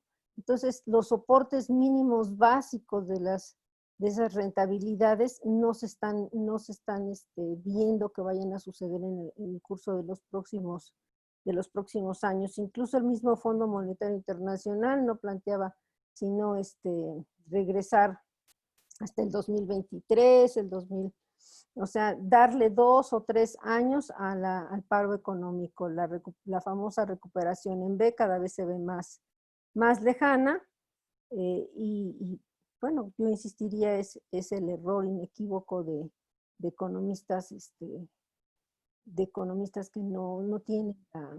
no tienen el conocimiento de lo que han sido las grandes crisis, ¿no? A mí lo que me gustaría más enfatizar es de las inquietudes que tiene el doctor Adera Quintana, ¿no? Yo creo que él sí está haciendo un punto fundamental, que es el empleo y las condiciones laborales. Gran parte de lo que ustedes decían, bueno, el COVID, como decía Arturo, no solamente es un fenómeno así externo que llegó casi del cielo, ¿sí? En realidad tiene mucho que ver con el deterioro que hemos hecho de la naturaleza, pero también con el deterioro que hemos hecho de los seres humanos, ¿sí?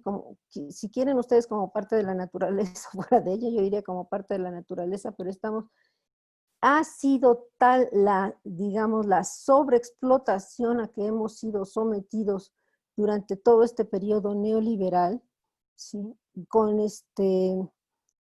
Realmente con condiciones de deterioro de las condiciones de salud y de nuestros cuerpos muy acelerado durante estos 40 o 50 años de neoliberalismo.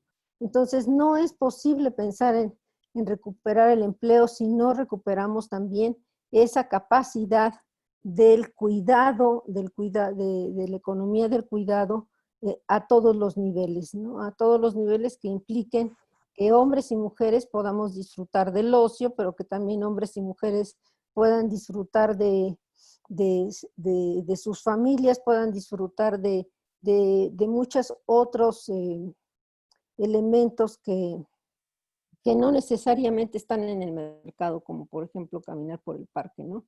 Y no necesariamente pagarse unas últimas vacaciones, unas nuevas vacaciones para tomar fotografías en algún yate, ¿no? Entonces sí hay que mejorar las condiciones laborales urgentemente. Eso yo creo que es una urgencia, es un reclamo fundamental, tanto la salud universal, el acceso a la salud universal, como el mejoramiento de las condiciones laborales.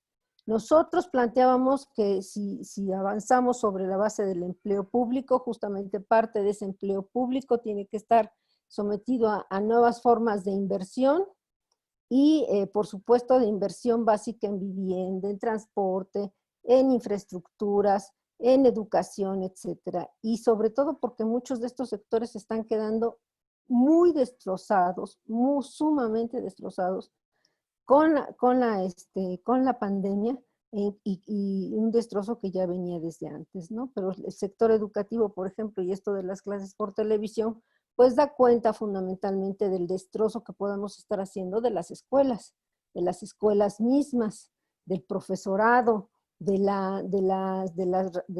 las formas en que llevamos a los niños hacia el conocimiento y el deseo de conocer, pero también de las formas de organización del trabajo, también de las formas de organización de la enseñanza, que se van a perder o se están perdiendo a partir de la propia crisis financiera. Entonces, yo creo que la oportunidad, si no es a través del empleo público, sí necesitamos de todas maneras mejorar las condiciones laborales aceleradamente en casi todos los sectores económicos como condición esencial justamente hasta de prevención, hasta de políticas de prevención de enfermedades y políticas de prevención para el cuidado de la salud. Quisiera enfatizar esto porque sí me parece que de aquí hay mucha tela de dónde cortar. La economía de la salud sí ha sido muy explorada, sí ha sido muy trabajada, muy analizada, pero no con una perspectiva que es fundamental, ¿sí? Que el crédito público, mientras que sea un crédito público en moneda nacional, no es inflacionario en tanto que haya niveles importantes de desempleo como el actual. Así que no necesitamos que haya una política fiscal en plena recesión que aumente los impuestos. ¿Sí? Que lo que necesitamos en plena recesión es justamente aumentar el gasto. Entonces, si consideramos esto como condición fundamental, que es posible aumentar el gasto sin necesidad de aumentar los impuestos, sino mantenerlos o incluso hasta disminuirlos. Si consideramos pues la necesidad de que ese crédito público sea dirigido a la creación de empleo, ¿por qué a la creación de empleo? Porque es la forma de incorporar productivamente a la sociedad, a toda la sociedad. ¿Sí? No es el ingreso básico ciudadano, que finalmente es un ingreso que no, que es completamente improductivo para la sociedad, ¿sí? Sino es el empleo público el que nos puede dar esa posibilidad, ampliando ¿qué? El gasto público. Ampliar el gasto público hasta donde sea necesario y ampliar la deuda hasta donde sea necesario ampliarla para garantizar un empleo civil. Porque la otra va a ser ampliar el empleo, sí, pero el empleo militar, el empleo policíaco, ¿verdad? Que siempre va a encontrar justificación un gasto público deficitario cuando se trate justamente de que haya guerras, de que haya, como lo fue durante la Segunda Guerra Mundial. Entonces, como yo lo dije hace muchos años en una reunión feminista, estamos en la disyuntiva, o aumentamos el gasto, vamos a tener que aumentar el gasto y el gasto en empleo. Podemos hacer de dos, o aumentarlo en el empleo civil, con todo lo que ello significa de posibilidades, incluso de control de pandemias futuras, etcétera, de darnos espacios para el ocio y de cuidado y de un sistema de cuidado nacional, o el empleo policial, el empleo militar, ¿sí? Entonces, obviamente lo que nos conviene, por lo menos a nosotras las mujeres, ¿sí? Yo creo que también a los hombres, es aumentar el empleo civil. Esa es la disyuntiva, va a suceder. De todas maneras va a suceder. Gracias. Ay, Eugenia, es que está muy, se nos acerca el final y cada vez se pone más emocionante la discusión. Le doy la palabra a Gregorio Vidal, por favor. Quiero mencionar que hay muchísimas preguntas. Está una pregunta de César Augusto Medina, de Armando Cruz, de Perla Rodríguez, de Roberto. Y bueno, le doy la palabra a los ponentes. No las estoy, pero sí quisiera mencionar los nombres de ellos y de alguna manera algunas ya fueron contestadas. Doctor Gregorio Vidal. Sí, gracias. ¿Me escuchan? Sí. ¿Sí me escuchan? Ok. Bueno, yo comenzaría por enfatizar el asunto de, hemos estado hablando a lo largo de estas casi ya 2 horas, del papel de los organismos financieros internacionales en, digamos, en el curso o en la situación actual. El fondo, de alguna manera, hoy se dice que está insistiendo en que los gobiernos gasten y recurran a medidas excepcionales para apoyar a las economías. Y efectivamente lo está haciendo desde esa óptica, o sea, porque está partiendo del punto de vista de que las cosas estaban funcionando pertinentemente. Y entonces hay que simplemente, cuidando que la deuda no crezca mucho, actuar en un breve lapso con medidas excepcionales, y se regresará a la normalidad. Pero, ¿cuál es el punto? Ahora que hablamos del fondo, podemos hablar del Banco Mundial. En el caso del fondo y el Banco Mundial, cuando se reúnen, también se reúne un organismo que se nos apareció ahí, el Comité Monetario y Financiero Internacional, que está constituido por un poco más de 20 secretarios de Hacienda o del Tesoro o de los bancos centrales de los países. Y estos deliberan y orientan al fondo, y orientan a los gobiernos. O sea, cuando estamos hablando de instituciones financieras, en los hechos estamos hablando de los propios gobiernos, de instituciones financieras internacionales. Sé que las instituciones tienen su propia dinámica, tienen sus elementos ideológicos que defienden, tienen sus burocracias que buscan seguir viviendo como viven, que por cierto no viven mal, ¿sí? Pero en su acción están soportadas en estos otros cuerpos que simplemente se crearon. Algunos de estos cuerpos que ya tienen reuniones anuales, en este comité creo que estaba por la 36 o algo así, se crearon en el curso de los últimos 30, 40 años. Igual con el de estabilidad que opera a la sombra del Banco Internacional de Pagos. O sea, son organismos, son entes, digamos, con cierta informalidad, que están constituidos por los secretarios de Hacienda y por los banqueros centrales de las principales economías del mundo, y ahí participa incluso México. ¿Sí? Ahí está presente, en el caso de nuestro país, el secretario de Hacienda del actual gobierno, y son los que han estado tomando las decisiones y han estado recomendando las cosas. O sea, pongamos a los actores en la mesa, a los actores verdaderos. ¿Sí? Entonces, toda esta manera de enfrentar el proceso tiene responsables, y esos responsables se encuentran en los gobiernos de los principales países del mundo. ¿Sí? Y son a partir de esos gobiernos que se están tomando las decisiones y que se está actuando hacia adelante. Y lo que observo es, salvo cuál vaya a ser el alcance y la forma de resolución de la disputa entre Estados Unidos y China, no hay ninguna otra tensión relevante entre estos gobiernos. Hay que decir que esta disputa entre Estados Unidos y China no es la primera a la que se está enfrentando Estados Unidos en el curso de los últimos 40 años.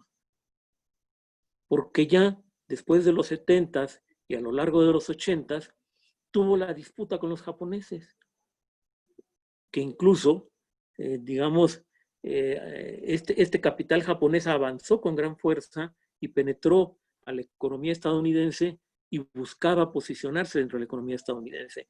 Y lo que tenemos como resultado de esta disputa es que Japón entró en una situación de muy débil crecimiento económico, de una suerte de deflación de muy largo plazo, y estamos hablando de algo que comenzó desde principios de los años 90 y se mantiene hasta la fecha.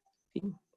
Y así está Japón, y es ya un participante de segundo orden a nivel global, que ha estado acompañando más o menos a las posiciones estadounidenses en los últimos años en este concierto global. Entonces yo creo que eso es lo primero. O sea, sintetizo. Quienes toman las decisiones no son los organismos nada más, están atrás los gobiernos, y entonces hay que reclamar a cada uno de los gobiernos las posiciones que está asumiendo ahí. hay que reclamar porque el gobierno mexicano sigue defendiendo estas propuestas en el caso de su participación en estos organismos. Diferencia. Segundo, tenemos que reconocer que efectivamente en el escenario global no aparecen disputas sustantivas que permitan decir que las soluciones avanzarán en otra dirección al momento que observamos la composición y las acciones de los gobiernos. La única disputa que puede marcar una diferencia es China. Y ahí no sabemos efectivamente por dónde va a seguir avanzando China, cuál va a ser el alcance de esta disputa, y es algo que va a crecer. O sea, están presentándose en este terreno de guerra comercial hechos nuevos. Esta idea de que esta empresa de TikTok, de los mini musicales, que ya le pusieron límite. El gobierno de Trump ya dijo, o la compra Microsoft o la vamos a suspender. Bueno, hay que acordarse antes de Huawei. Y bueno, y antes hay que acordarse de la prohibición que tuvieron el comprador chino de comprar con OCO. O sea, ahí hay una disputa, vamos a ver por dónde va avanzando y es impredecible. Y tercero, y termino con eso, ¿sí? Efectivamente tenemos que prestar los ojos al mundo del trabajo. Ahí está la solución. Y la solución no son subsidios, no son recursos destinados bajo esta modalidad que le dan de el no sé qué universal, ni siquiera me he aprendido bien el nombre. La solución es creación de empleo formal, de empleo decente para la mayoría de la población, para todo aquel que quiera trabajar. Esa es la única solución. Todo lo demás es seguir llenándole las cuentas al capital financiero, ¿sí? Y no nos engañemos, ¿sí? Así está el mundo. Gracias. Gracias, Gregorio. Pues sí, se pone muy candente la discusión. Sí, pero yo nada más voy a agregar algo, que este comité de inversiones financieras donde participan los secretarios de Estado está en todos, está en la PEC, está en el G20, está en todos los acuerdos y tratados de libre comercio. Y le doy la palabra a Rodolfo García Zamora ya para terminar estos diálogos. Rodolfo, por favor. Señalaba que en el contexto de la pandemia del capitalismo global se modifica la relación sociedad-estado-mercado. Hay una refuncionalización a partir de la emergencia sanitaria y la crisis económica. Y esta modificación depende de la correlación de fuerzas sociales y políticas.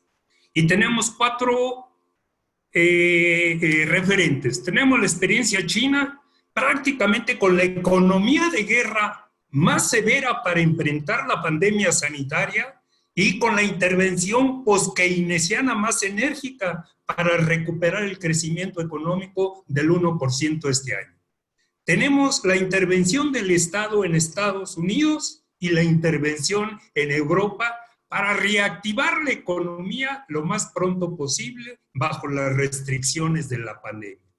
Curiosamente, una inmovilidad en general de la sociedad china, un confinamiento generalizado de la sociedad europea y de manera increíble un activismo amplio en la mayor parte de la sociedad norteamericana por la coincidencia de diferentes elementos.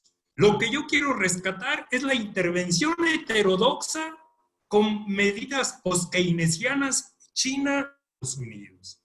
Y en el contexto de México tenemos un neoliberalismo asistencialista con la austeridad a fondo, con simples transferencias asistenciales, pero sin ninguna estrategia de empleo sobre la estructura productiva y sobre las pequeñas y medianas empresas. En un escenario de futuro, creo que lo que la pandemia global nos está planteando es la posibilidad de hacer una agenda exhaustiva a corto, mediano y largo plazo. ¿Qué es lo que podemos lograr bajo la correlación de fuerzas actuales? Pero que nos queden claros los límites energéticos, ambientales, institucionales del planeta en sus diferentes regiones. Y quizá que tengamos claro esos 3 escenarios que yo planteaba.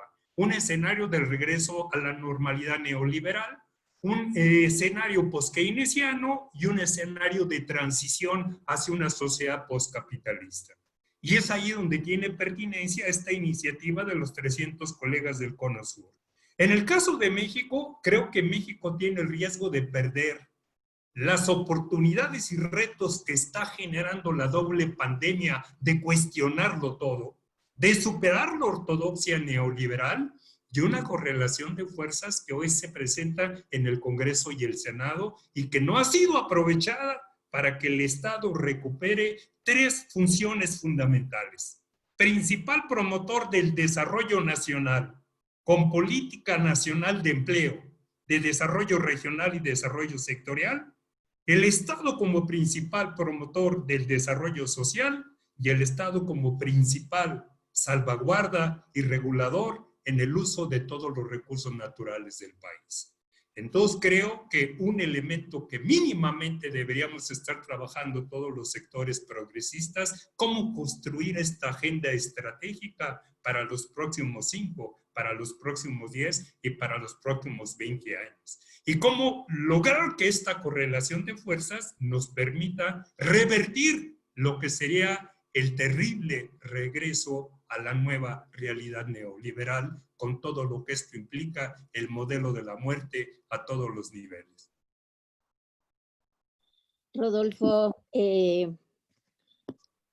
bueno, es que ha sido muy interesante lo que nos has dicho y realmente tenemos que pensar en los futuros escenarios, pero también en cómo regresar, ¿no? Y sobre todo el papel del Estado y en el caso de México, luchar porque el Estado tenga como metas prioritarias el desarrollo nacional, regional, sectorial, el desarrollo social, pero sobre todo el empleo. Creo que en todos nuestros participantes, nuestros ponentes, este diálogo nos deja varios temas pendientes y uno de ellos es las pandemias, pero sobre todo cómo recuperar el empleo y lo que decía la doctora Correa, el empleo civil, con todas sus implicaciones que tiene, pero creo que es una de las armas que constantemente en todos estos, en los webinars, en los conversatorios y en estos diálogos tenemos que estar retomando.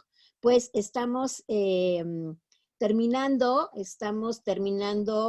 tuvimos cerca de 110 participantes, también esto se estuvo reproduciendo en YouTube, y bueno, pues que esto sea un semillero de futuras ideas y de futuras propuestas, no solamente en la academia, en estos círculos académicos, sino que también sirvan para, pues de alguna manera, para darles ideas a quienes más los necesitan, que son los que toman las decisiones por nosotros y que es en un régimen democrático, pues es en la Cámara de Diputados y de Senadores, y creo que necesitan mucho ese tipo de conversatorios. Por eso lo más importante es que esto queda grabado y después vamos a utilizar todas estos diálogos para poderlos seguir tuiteando y también por Face.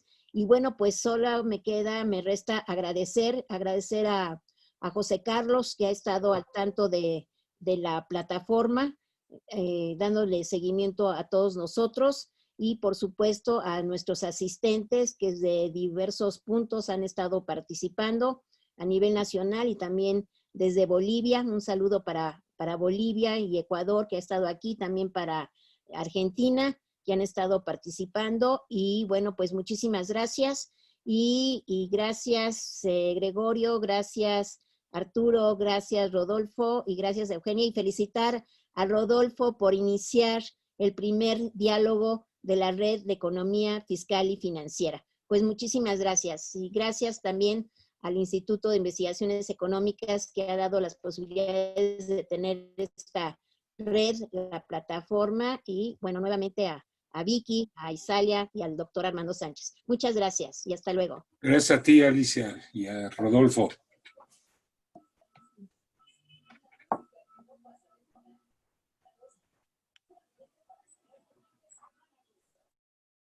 Hola, hola. Gracias.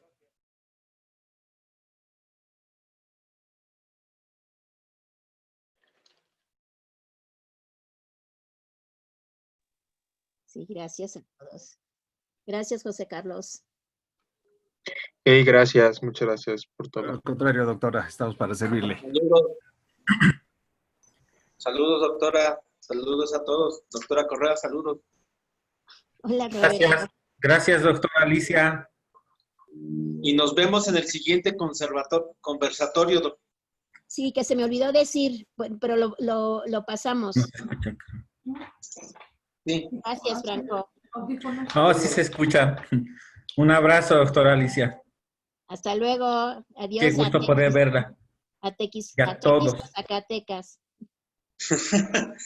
A la doctora Correa también. A la maestra Saludos, Patricia. doctora Correa, doctor Vidal, doctor Guillén. Creo que ya se salieron. Ya.